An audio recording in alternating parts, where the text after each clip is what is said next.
Hey everybody, this is part 4 of our one-person mid-sized survival kit build-out, and it starts right now on Kitbashed Survival.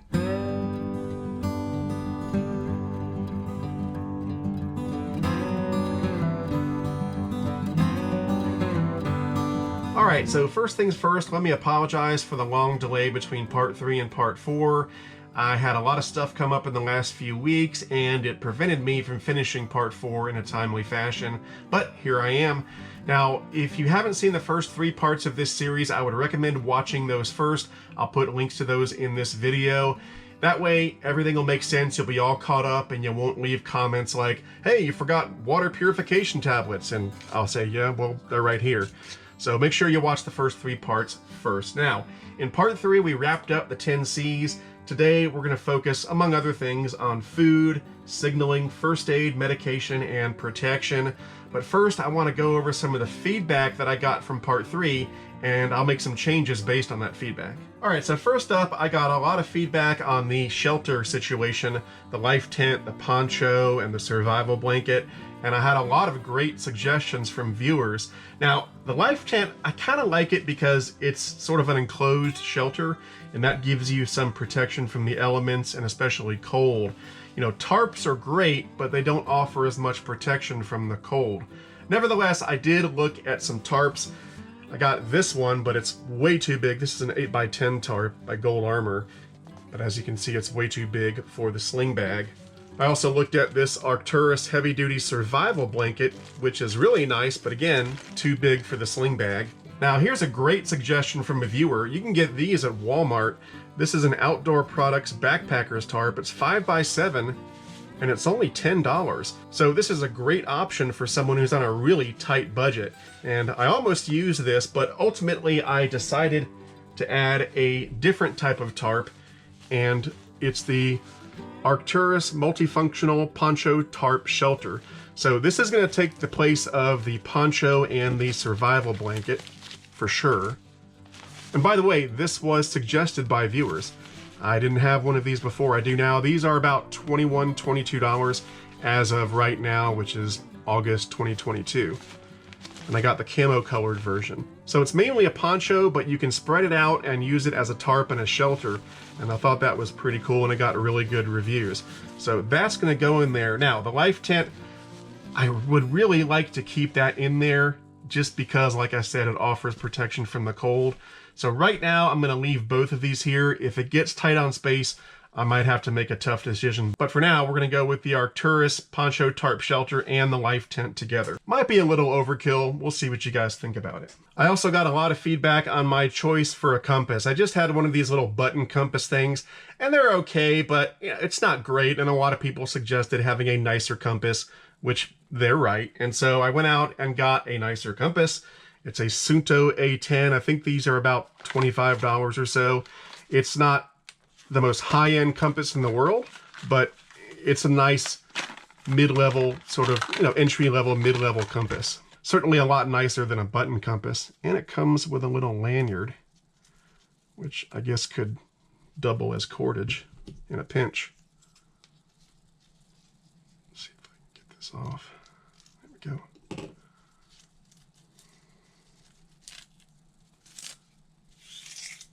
And I've used the Suunto A10 before. Comes in a lot of higher end survival kits that you can buy off the shelf. And it gets chosen a lot because it's a good compass, but it's not an expensive compass. It's got the basics, but it doesn't cost a fortune. So there it is, the Suunto A10. Now I'm going to keep the button compass anyway because it's not very large, and it can't hurt to have a second compass just to make sure you're getting an accurate bearing. I also got some feedback on the knives that I chose in part 3. Now, this is a lose-lose situation.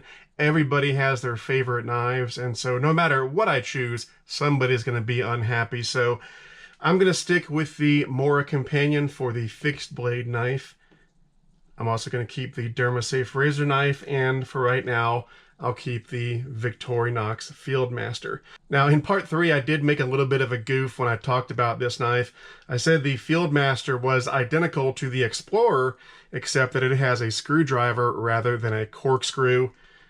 That is not true. Well, here is that knife, but it's not the Explorer, it's the Huntsman. Silly mistake. You know, I know a lot about Swiss Army knives, so I know better than that. I've actually got quite a large collection of Swiss Army knives, probably well over 100 knives. It's kind of a passion of mine, so I definitely should have known better. But then again, some of these Swiss Army knives, the differences are very subtle, and the names can get confusing sometimes.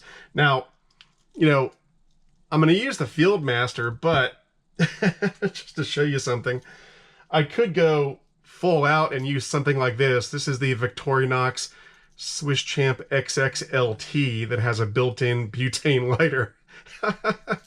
So this pretty much has everything you could need. It's kind of a survival kit within itself. I'm not going to use this. Obviously, these are very expensive and they're kind of hard to find, especially here in the US. So I'll stick with the Fieldmaster for now, but yeah, I've got a lot of Swiss Army knives. Now, one of the comments that I got a lot about the Swiss Army knife was that if I had a knife that had the corkscrew, I could add a couple accessories to it. So we've got the Firefly, firepower for your Swiss Army knife. This is a ferro rod that takes the place of the toothpick. And then we've got the Fire Ant Helix tinder that goes on the corkscrew, and it's actually some wax tinder, which is pretty cool. These are both made by Tortoise. You can get these on Amazon. They're not that expensive. So the way these work, let me see if I can do this. Oop, there we go. Got 3 little ferro rods here, and you take your Swiss Army knife and you remove the toothpick. A lot of people don't like the toothpick. They'd rather have something else there, and this just slides right in and gives you a nice little ferro rod. Kind of cool. Not bad at all. And then the Fire Ant Helix tinder, well, you have to have the corkscrew for this to work. So if I grab my Huntsman over here, this kind of goes in there. Oh, let's see if I can get this on.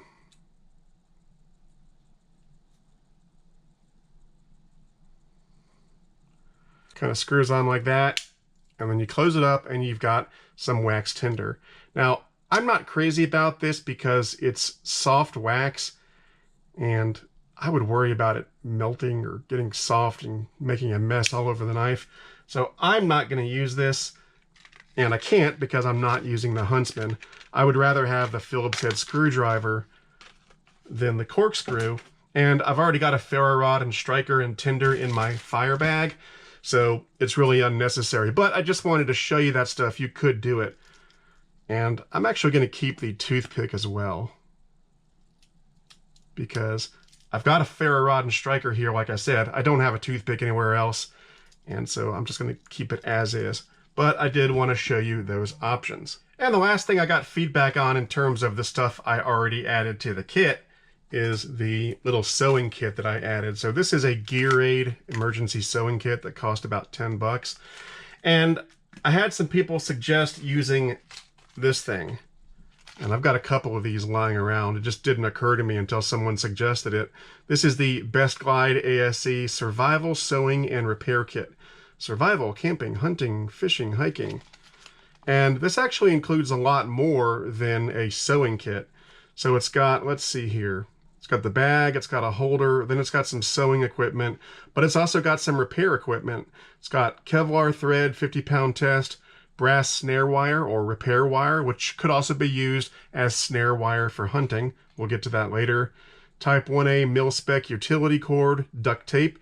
We've got some duct tape here, but it's always nice to have a redundancy in there. Durable waterproof patch, commercial grade cable ties, and military approved Dermasafe knife. So it's actually got one of these Dermasafe knives in this kit. So I can remove this, and we'll take out the Gear-Aid sewing kit, and we'll add the Best Glide ASE Survival Sewing and Repair Kit.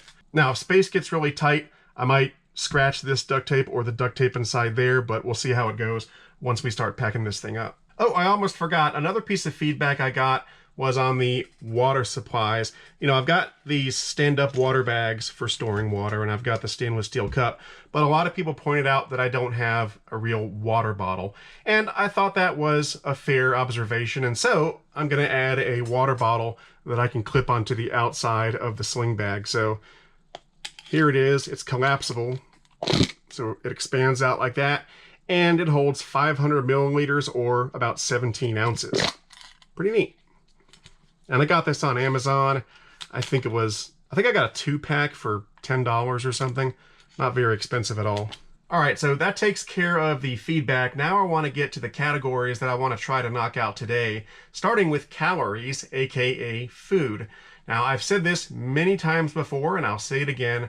When it comes to building a survival kit, in my opinion, food is probably the least important item in the kit.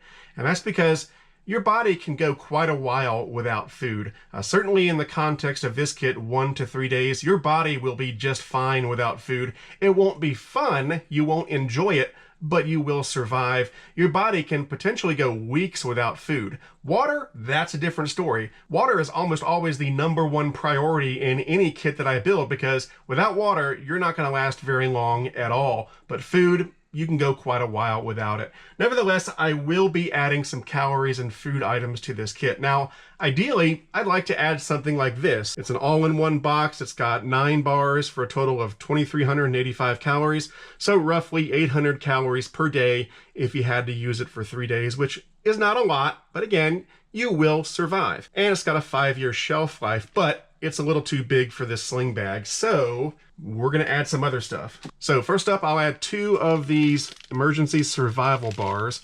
I've got cranberry coconut juice bar and lime juice bar. Works where fruit fails. Keeps you nourished like a fruit does. Wafer keeps it stain and crumble free. Stashing up keeps naturally fresh up to 3 times longer. So the expiration on these bars is September of 2024, so they still got a couple years. And I bought a box of these on Amazon. They taste okay. They're not great, but they'll do in a pinch. And each bar is 150 calories. Now, there's lots of survival bars out there, so I'm sure I'm going to get lots of suggestions, but this is what I'm going to go with for now. Then I've got my little Ziploc bag here just to temporarily hold a few things. So I'm going to add 3 little things of coffee. Taster's Choice House Blend freeze-dried coffee.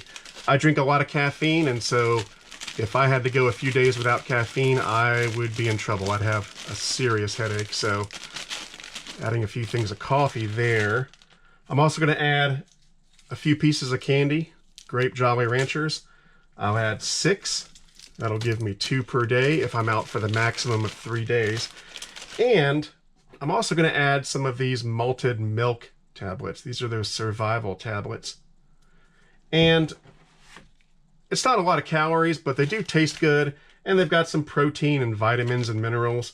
So I'm going to add 9 of these for a maximum of 3 per day if I stay out for 3 days. It's not a lot, but it is something. And this is a temporary bag. I'll probably vacuum seal this stuff when we actually pack the bag, but for now this will do. And of course, it'd be nice to try to catch some fish if we can. So I'm going to add this Best Glide ASC Survival Fishing Kit compact version. Now, of course, whether or not you add something like this depends on where you are and whether or not you think you might be able to catch a fish, so it's completely up to you. So this contains, let's see here, a durable resealable bag, fishing lures, salmon eggs, a fly, bait holders, a leader, assorted weights, floats, 50 feet of 12-pound test fishing line, and a desiccant. And don't forget that we've got the snare wire in the repair kit, so you could use that to hunt as well. And lastly, I'll add this little fork spoon combo tool. I think I got this at Eddie Bauer, and it was like $1.50 or something. Oh, I almost forgot. I want to add a couple sheets of tin foil. These could be used to cook some food or boil some water, or I suppose they could be used as a signal mirror if necessary. And then I also want to add one of these portable stoves that I got out of a Russian MRE. It's got 3 fuel tabs and then the little metal stove. I'm also going to add some signaling gear. So I've got a whistle here, a blue glow stick, although that could be considered lighting as well. A waterproof notebook for taking any notes or writing a note for someone else. And of course, a pencil to go with that notebook. A signal mirror, which I will take out of the packaging to reduce its footprint. Oops, I hit the camera. And lastly, some signal tape. This is about 6 feet of orange signal tape. And so it doesn't unwind all over the place, I'll go ahead and put that in a little Ziploc bag now. And there we go. Okay, so now we're going to add some first aid supplies, some medications, and also some personal protection equipment. I'm going to add a lot of stuff to the pile. I don't know if we'll be able to fit it all, but we'll find out, and I'll talk more about it along the way. So on the first aid side, and I'm going to use this little Ziploc baggie as a temporary storage for this stuff. I've got 4 Band-Aids, 2 larger Band-Aids, 2 2x2 pieces of gauze, or gauze pads, and then I've got a larger gauze pad here. This is 4x4. I've got 4 alcohol prep pads, 2 packets of triple antibiotic ointment, a roll of gauze, and 2 packets of hand sanitizer. This could also be used as a fuel if necessary. And of course, everybody would freak out if I didn't add a tourniquet. So here's a SWAT T tourniquet. And then I've also got some medications. So in this bag, I've got 12 ibuprofens and 3 Benadryls. Then I've got 3 tablets of Imodium and 1 tablet of a medication called Zofran that's for nausea. That can come in real handy. And I've also got a pair of nitrile gloves. Always good to have. On the hygiene side of things, I'm going to add a little pack of Kleenex and a roll of toilet paper. I'll also add a couple of these Porta-Wipes Maxi Towels. These are the kind you add a little water to and they expand out. I'm going to add a little tube of toothpaste and a portable toothbrush. I don't know if there will be room for these. If things get tight, these might have to get cut. On the protection side of things, I'm going to add a face mask, a little bottle of insect repellent. This is 40% DEET Repel Max. A packet of 50 SPF sunscreen. And for some protection from the cold, a couple of hand warmers. Now I'd also really like to get these gloves in here. Now you got to be careful when you're putting clothes in one of these small kits because you start going down that clothes rabbit hole, you can get in trouble real quick because first it's a pair of gloves, then it's a hat, then it's underwear and socks and a jacket, and there's just no room for all that. Hopefully these will squish up and be able to fit in here. These are just some work gloves that I got at Lowe's, and these will help to keep your hands warm and also help to prevent blisters. And just FYI, I was thinking about adding a beanie for the head, but we've got the bandana and we've also got the poncho that has a hood on it. So I'm going to leave these out for now because already I think we're challenged for space. And if I start adding more clothes, nothing's going to fit. And then on the technology side of things, I'm going to add this emergency phone charger. This one is for an iPhone, and it's a disposable battery that'll give you 1 charge on your phone. Kind of cool. This one expires in 2023, so it's got another year. But yeah, these are pretty cool. It's got the battery and the lightning plug, so it's everything you need all in one pack. Now, on the subject of phone chargers, a lot of people will tell you, hey, why don't you put something like this in the kit? This is a charge bank that is 6,500 milliamps, but what makes it cool is that it's got a built-in solar panel, which is great, except that this thing is really big, and we've already got a lot of stuff in this kit, so I don't think there's going to be any room for this. If you were doing a bigger kit, certainly you could add something like this, but for just 1 to 3 days, I think this will do just fine. And the last piece of technology I'll add is one of these little radios. This is a Baofeng BF-F8HP, and it's a nice little radio. The battery lasts forever on it. Someone's talking on it.